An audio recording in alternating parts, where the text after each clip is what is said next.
Hi, ഞാൻ അരണ്യ അർനാഥ്, commerce batch, KCT Kulakkada. ഞാനിവിടെ ഈ ലോക്ക്ഡൗൺ കാലത്ത് വീട്ടിൽ വളർത്തിയ അലോവേര ഉപയോഗിച്ച് ഒരു മോയ്സ്ചറൈസർ ആണ് ഇവിടെ ശരിയാക്കാൻ പോകുന്നത്. ആദ്യമേ ഒരു ബൗൾ എടുത്ത് ഞാൻ വെച്ചിട്ടുണ്ട്. ആ ബൗളിനകത്ത് ഈ അലോവേര ജെല്ല് ശരിയാക്കി വെച്ചിട്ടുണ്ട്. ഇതിലേക്ക് റോസ് വാട്ടറിൻ്റെ 3 ഡ്രോപ്സ്, അല്ലെങ്കിൽ നമുക്ക് സ്പ്രേ ചെയ്ത് എടുക്കാവുന്ന രീതിയിലുള്ള മൂന്ന് തുള്ളി റോസ് വാട്ടർ അതിനകത്ത് ആഡ് ചെയ്തതിന് ശേഷം സാഫ്രോൺ ജെല്ലും കൂടെ അതിനകത്ത് ഒരു 1/4 ടീസ്പൂൺ സാഫ്രോൺ ജെല്ലും കൂടെ അതിനകത്ത് ആഡ് ചെയ്യണം. ഇത് പിമ്പിളൊക്കെ പോകുന്നതിനൊക്കെ നല്ലതാണ്. അത് ആഡ് ചെയ്ത്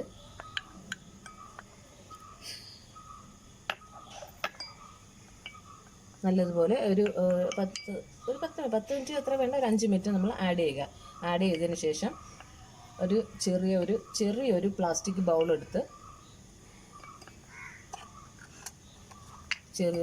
ബൗളെടുത്ത് അതിലേക്ക് ഈ അലോവേര ജെല്ല് നമ്മൾ റെഡിയാക്കി വെച്ചേക്കുന്നത് അതിലേക്ക് ഒഴിക്കുക.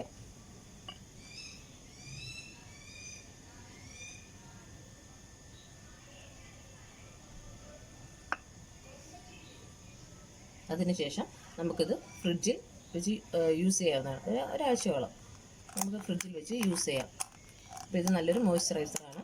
പിമ്പിളൊക്കെ പോകാൻ ഇത് നല്ല ഒരു മോയ്സ്ചറൈസറാണ്. Okay, thank you.